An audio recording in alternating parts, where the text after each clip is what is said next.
Laura. Praise Him. Thank you. Beautifully done.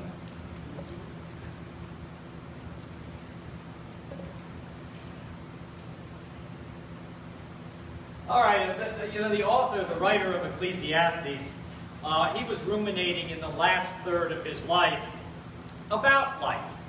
Not only his, but also other people's, as he had observed it over the years. And the whole book of Ecclesiastes, he goes through a whole bunch of different ways of living that he had tried and found them all lacking in some way or other. He had done it by working hard and toiling hard, and found that that was very unsatisfactory because it didn't make him happy. It was just something that he did. He just ground it out. He practiced and studied all kinds of philosophy, all of which are available to you as on an introduction to philosophy course at ESU, and learned lots of different philosophies of life. He found most of them to be very unsatisfactory also. He also tried being worried and anxiety-ridden all the time. Found that not to be very helpful either. He also went through a period of depression and found that that wasn't very good either. Not a very functional way to live.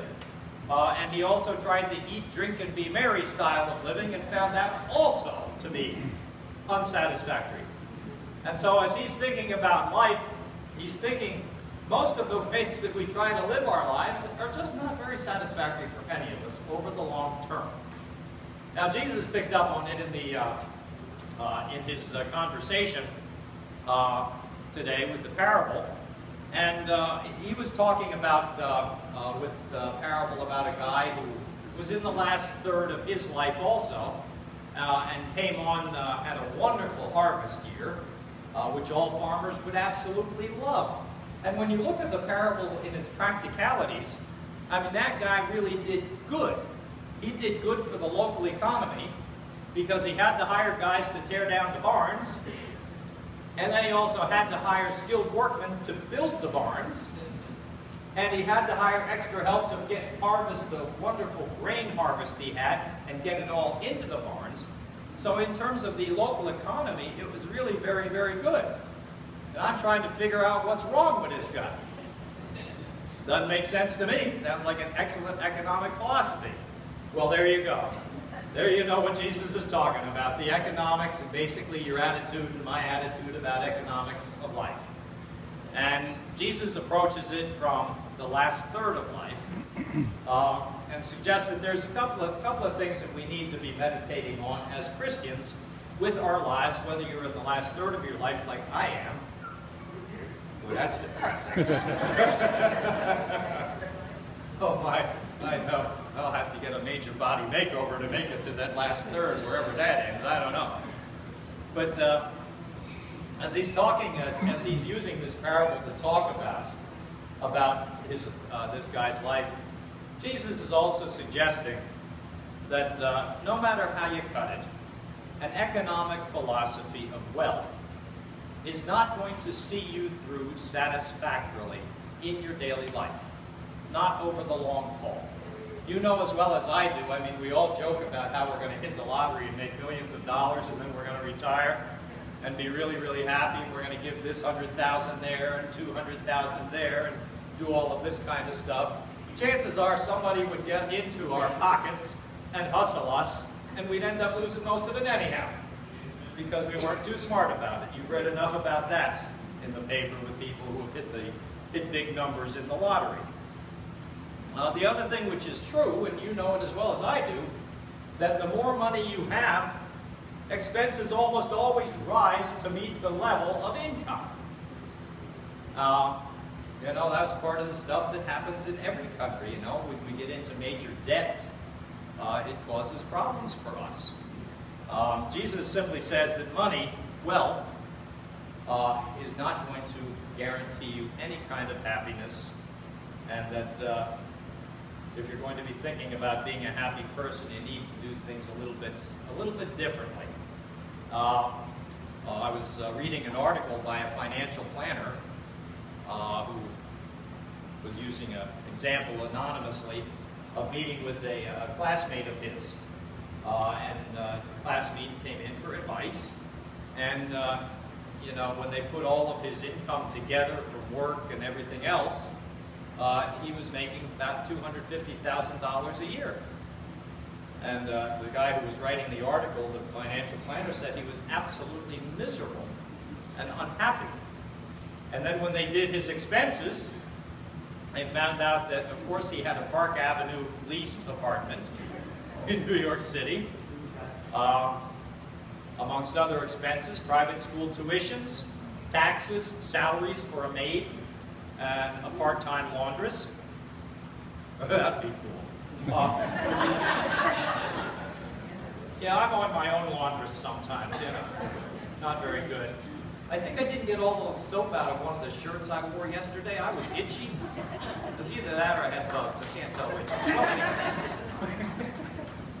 But anyhow, his expenses totaled over $300,000. And the financial plan of the businessman had told his friend, as it is, I live like an animal. I eat tuna fish out of a can. And I hope that when the phone rings, it isn't a bill collector. The financial planner said he had the look of a man who was being followed by the police.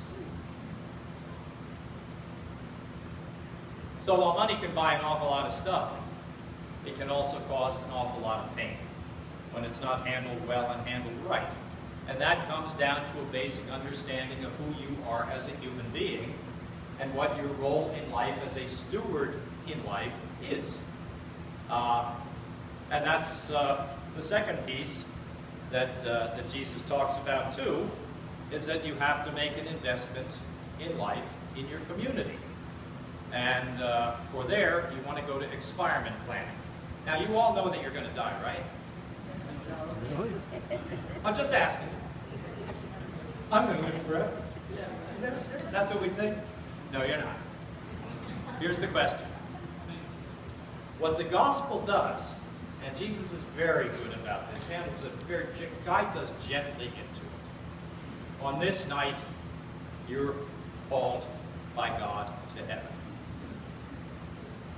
He's inviting us to look at the time of our death back into our life, and to look at our life from the perspective of our death. And what you see from that perspective is very different than the one you see when you're in the middle of living.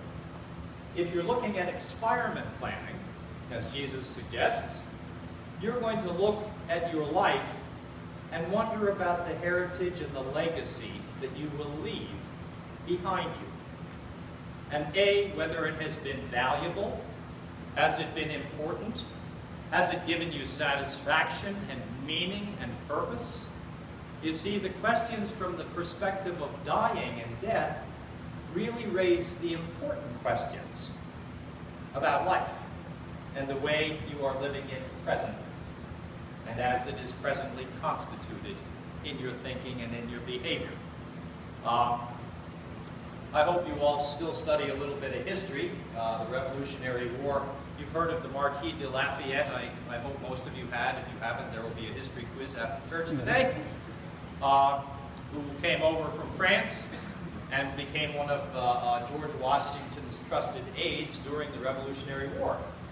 He essentially came very close to bankrupting himself because he put so much money into our American Revolution.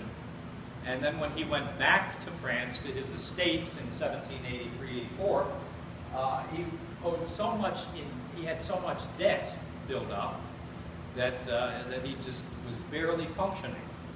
And they had a couple of bad harvests because, you know, the story of Valley Forge and the harsh winter. Well, Morristown was even worse the year later, but it was very bad. They had a lot of harsh winters also in Europe, as well as the States. And they had harsh winters in France also. So Lafayette, one of his managers came up to him and said, the bad harvest has raised the price of wheat. This is the time to sell, because it would help Lafayette get out of debt. And Lafayette thought about all of the people in the surrounding countryside in his province where he lived and where he had most of his estates. And a lot of people had had such bad harvests that they could not literally make it. And so what he did, he artificially kept the prices of wheat low so it was affordable for the people in that area, and then gave it out to people on the lower prices, and also then just gave it to people who hadn't had any produce come off of their farms. And he said simply to his manager, no, this is the time to give. And that's what he did. Now, that's not a big deal in terms of world history. Tell you what, it was a big deal at that moment in time, in that winter in France, for the Marquis de Lafayette, because he had a choice to make about his wealth and how he was going to use it. And he had just come out of a war, so he knew plenty about death. And looking back, he's looking and saying, what is the moment and purpose for my life here and now? It is to care for my neighbors. And so he did that. He stayed in debt, eventually had better harvests, got back into the free enterprise market after a time, and was able to satisfy his creditors. But that is good experiment planning, according to Jesus' understanding of looking at life through the eyes of dying. And this is the time to give. Now, the author Robert Fulghum, I take it most of you know him, right? He's the guy who wrote All I Really Need to Know I Learned in Kindergarten. Okay, really a good book. He's written many of them, but the one thing that sticks in my head is always share your stuff. And Fulghum is very interesting because he in fact does that with his life, and you would not know it because, you know, there's no upside to writing articles about a guy who's generous of spirit and both generous in his finances, unless you're running for public office. Then it's different. Then you would. But he's not. He's just writing books about life and philosophy. And in an interview with a periodical, he says that since his success, people are always saying, you must have a huge house and a really fancy car. And he always tells people the truth, no, I have the same house, the same car, the same friends, and the same wife. And he guards, and this is what you do, and what I have to do. We have to guard against all kinds of greed about life. Grabbiness, hoarding, the whole shooting match, in order to be good stewards of that which we have. What Fulghum does when he goes on book tours, and just for one example, he went on one book tour and raised $670,000 in donations, plus putting all of his proceeds of his books into different foundations and organizations for different helping ministries and causes. And he says that, I don't think I should be given extra credit for doing that. I think you should think ill of me if I didn't do that. Okay, you get the sense where Fulghum is picking up on what Jesus is talking about. You should think ill of me if I don't share my life and my stuff.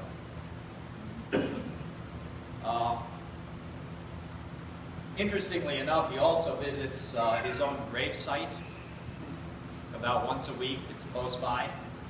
And he does that just to remind himself that as a Christian, he's going to look at his life through the eyes of his dying and look back and say, what have I done with my life that is both meaningful and helpful to the people that I have lived with? Have I had an impact that matters?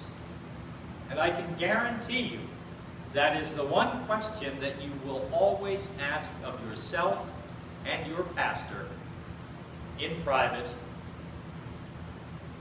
Did I matter?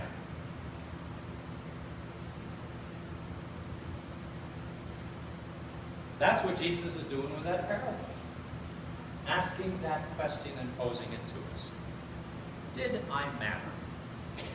And the only way that you do matter is what Jesus says about sharing your stuff. And sharing your stuff is not just sharing your possessions, it's also sharing of yourself. Your brain, As Ecclesiastes, the guy points out, having all of the philosophies of life don't particularly matter. What matters is that you're oriented toward God, the one who created you, the one after you die you will go back to, and the one who will create you in new life when Jesus comes again. You are God's, you've always been God's, you will always be God's. And because of that, you can have faith and confidence in Him, and therefore look at life through the eyes of God and matter. Now that's very good news for you and for me, that our lives do matter. And if yours presently does not matter in your own thinking, it then stands as an invitation, the gospel does, and invites you to pursue a life and explore a life that matters. And that's why Jesus started the church, to help us all to do something that matters with our lives, so that when we reach the end of our days, we can look back and say, I did some good stuff. It's been pretty cool. And I've been a jerk too. And I know that, but that's been pretty all right too. Because after all, and here's the thing that does also matter. When you look at your life through the perspective of being dead, what does it matter what anybody thinks or says about you? Those of you who have rabbit ears, as we say in baseball, pitchers who have rabbit ears hear the dugout yelling at them, oh, your arm's a rubber band, you can't throw a curveball, you're lousy, and try to get under the pitcher's skin so he can't throw the ball and place it because he's unfocused. That's rabbit ears. So if you have big ears and you have rabbit ears, the gospel invites you to not. But the only way you can do that is by looking at it through the eyes of your dying. Because at that point, it doesn't matter what anybody says about you. A, you won't care. And Jesus invites you then to live that way too. You can care about the world in every way you can. You can share your stuff in every way you can, always to try to help out somehow, some way, somewhere. And not worry what anybody thinks. Because you don't have to care. That doesn't give you permission to be rude, crude, and disgusting. It gives you permission to love the Lord your God with all your heart, soul, strength, and mind, and your neighbor as yourself. That's really good news. Amen.